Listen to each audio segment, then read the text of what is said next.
Avant de plonger dans cette histoire incroyable, pensez à vous abonner à la chaîne et à activer la cloche. Ici, chaque récit a quelque chose à dire, et vous ne voudrez pas en manquer un seul. L'aéroport international de Miami bourdonnait d'activité, mais dans la zone privée des jets privés, le calme était presque irréel.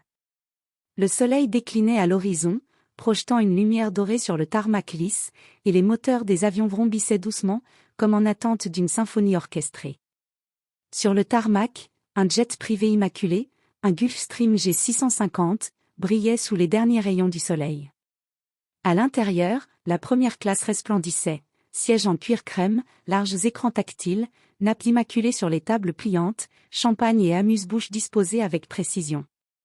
L'atmosphère était celle d'un luxe presque irréel, où chaque détail reflétait richesse et pouvoir. C'est dans ce cadre que Madame Victoria Langston, PDG charismatique et influente, attendait dans son siège préféré, près du hublot. À 50 ans, son élégance imposante se lisait dans sa posture, son tailleur sur mesure et son sac Hermès posé avec soin à côté d'elle. Ses yeux observaient la cabine avec attention, mais avec calme et assurance. Chaque mouvement trahissait une confiance née d'années à diriger des entreprises multimillionnaires et à voyager dans le monde entier. À quelques rangs de là, Angela Brown, entrepreneuse noire et figure montante de la tech, entra dans la cabine. Son allure était discrète mais impressionnante, tailleur sobre, sac minimaliste, regard déterminé. Elle avait été invitée à un sommet sur l'intelligence artificielle et cette première classe était censée lui offrir confort et sécurité pour le vol. L'hôtesse de l'air, une jeune femme blonde au sourire forcé et aux manières rigides, parcourait les rangs pour accueillir les passagers. En apercevant Angela, son expression se durcit. Un mélange de surprise, de mépris et d'arrogance se peignit sur son visage. Elle plissa les yeux et s'approcha, d'une démarche trop assurée, presque théâtrale. « Madame, vous ne pouvez pas vous asseoir ici », dit-elle d'une voix glaciale, remplie d'autorité mal placée. « Excusez-moi », répondit Angela, sa voix calme mais ferme, comme si elle savait déjà que cette confrontation allait être mémorable. À ce moment précis, l'atmosphère de l'avion sembla se tendre. Les passagers autour sentirent que quelque chose d'inhabituel se préparait. Les lumières, le silence respectueux, le luxe environnant, tout cela contrastait violemment avec la tension qui montait entre ces deux femmes. L'hôtesse, emportée par son arrogance, leva la main d'un geste rapide et gifla Angela, provoquant un petit choc dans la cabine. Angela resta digne, ses yeux noirs scintillant d'un mélange de surprise et de contrôle. Quelques murmures s'élevèrent parmi les passagers. Le luxe et la sérénité de la cabine semblaient soudain irréels, comme si une tempête venait de surgir au milieu de cette perfection aseptisée. C'est alors que Victoria Langston leva les yeux, remarquant la scène. Un sourire subtil mais chargé de signification se dessina sur ses lèvres, elle venait de reconnaître Angela. Et l'avion sur lequel elle se trouvait, lui appartenait. Le destin venait de placer toutes les pièces sur l'échiquier. Et la partie allait commencer. Le silence feutré de la cabine fut soudain brisé par la gifle. Angela Brown resta immobile un instant, ses yeux noirs fixant l'hôtesse de l'air comme pour la sonder, peser son arrogance et mesurer sa propre patience. Les murmures des passagers s'intensifièrent, mais personne n'osait intervenir. « Vous m'avez giflé », dit Angela calmement, mais chaque mot résonnait comme un tonnerre. L'hôtesse, déstabilisée par la dignité et le calme de sa victime, balbutia. « Je sais que la première classe est réservée aux clients de l'avion, et vous n'êtes pas censé. » Angela leva la main, la voix ferme. « Répétez ça une fois de plus et je vous promets que vous le regretterez. » À ce moment, Victoria Langston, assise quelques rangs plus loin, se leva.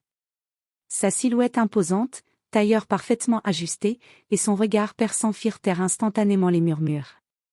Elle s'approcha, chaque pas résonnant avec autorité. « Que se passe-t-il ici ?» demanda-t-elle, sa voix calme mais tranchante. L'hôtesse se figea. Le rouge monta à ses joues, la peur et l'embarras la paralysant. Elle ne comprenait pas à qui elle avait affaire. Victoria se pencha légèrement vers Angela, et un léger sourire de reconnaissance se dessina sur son visage. « Angela Brown ?» demanda Victoria. « Oui », répondit Angela, toujours imperturbable. L'hôtesse blanchit soudain. Elle venait d'humilier l'une des femmes les plus puissantes du pays, et l'avion sur lequel elle se trouvait appartenait à Victoria Langston elle-même. « Vous avez osé ?» souffla l'hôtesse, incapable de former une phrase cohérente. Victoria s'approcha, ses yeux brillant d'une colère contenue. « Je crois que vous devez vous excuser, dit-elle d'une voix glaciale. Les passagers retenaient leur souffle.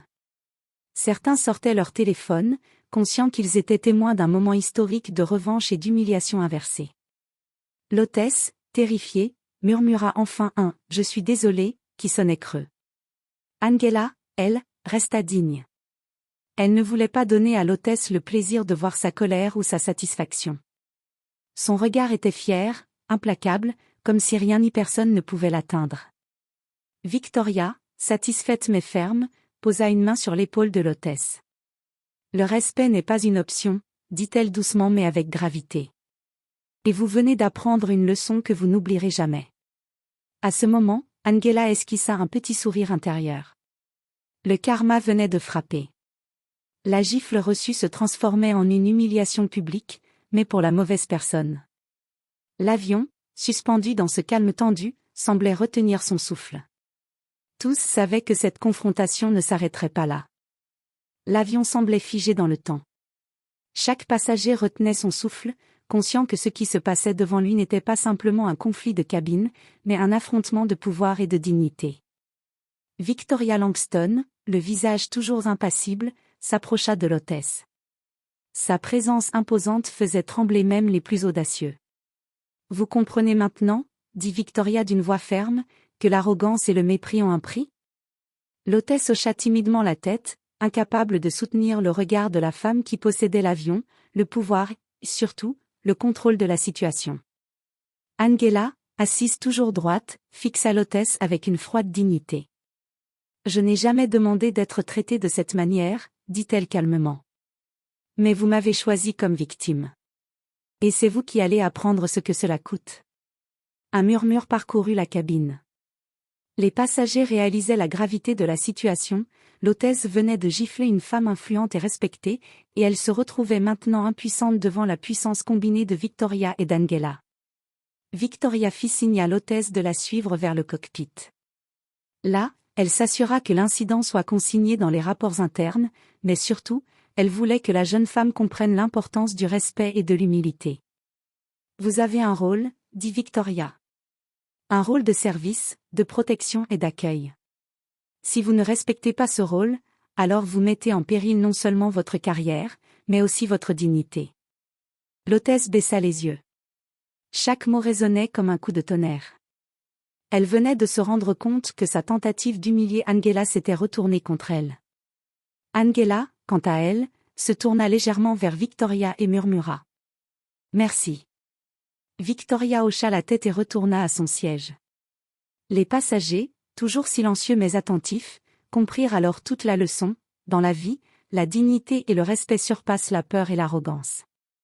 L'hôtesse, rouge de honte et tremblante, murmura encore des excuses. Mais il était trop tard. La gifle avait été donnée, mais la revanche, elle, était complète. Angela avait repris sa place, sa dignité intacte, et l'avion, symbole de luxe et de pouvoir, devenait aussi le théâtre d'une justice implacable et silencieuse. L'avion avait retrouvé son calme, mais l'atmosphère était désormais chargée d'une tension nouvelle, un mélange de respect, de choc et de soulagement. Les passagers observaient Angela et l'hôtesse, conscients qu'ils venaient d'être témoins d'une confrontation historique. L'hôtesse, encore tremblante, s'assit finalement à sa place, la tête baissée. Son arrogance avait été complètement brisée. Elle savait que cet incident la suivrait partout, dans l'aéroport, dans sa carrière, et dans sa propre conscience. Chaque sourire nerveux ou regard furtif des passagers lui rappelait son humiliation. Victoria, assise près du hublot, posa calmement la main sur l'épaule d'Angela. « Je suis désolée que cela ait eu lieu, » dit-elle d'une voix douce mais ferme. « Mais sachez ceci, certaines personnes ne comprennent la valeur du respect que lorsqu'elles sont confrontées à ses conséquences. » Angela acquiesça, son expression mêlant fierté et soulagement. Elle avait gardé sa dignité intacte, et la gifle, qui aurait pu la faire vaciller, était devenue le catalyseur d'une revanche silencieuse mais complète. Les passagers échangèrent des regards complices, certains chuchotant à voix basse sur l'incident, d'autres sortant leur téléphone pour immortaliser la scène. Même dans le luxe feutré de la première classe, la leçon était claire, le pouvoir ne vient pas seulement de la richesse ou du titre, mais de la dignité, de l'intelligence et du courage. Victoria se tourna vers l'hôtesse, son regard sévère mais juste. Vous venez de recevoir une leçon que vous n'oublierez jamais. Dans la vie, l'arrogance et le mépris se retournent toujours contre ceux qui les utilisent. Le respect, par contre, est inestimable. Et vous devez apprendre à le pratiquer avant qu'il ne soit trop tard. L'hôtesse, incapable de répondre, acquiesça timidement. Elle savait que cette expérience marquerait à jamais sa carrière et sa vie personnelle. Angela se détendit enfin dans son siège, un petit sourire de victoire illuminant son visage. Elle savait que la justice, même discrète et silencieuse, avait été rendue. La gifle reçue ne serait plus qu'un souvenir de la faiblesse d'autrui et de la force qu'elle portait en elle. Le jet s'éleva dans le ciel nocturne, ses lumières scintillant contre les nuages. Dans cette cabine luxueuse, un simple geste d'arrogance avait été transformé en une leçon inoubliable, et tous ceux qui avaient assisté à la scène savaient qu'ils venaient d'être témoins de quelque chose de rare, le karma, la dignité et la justice réunis dans un instant parfait.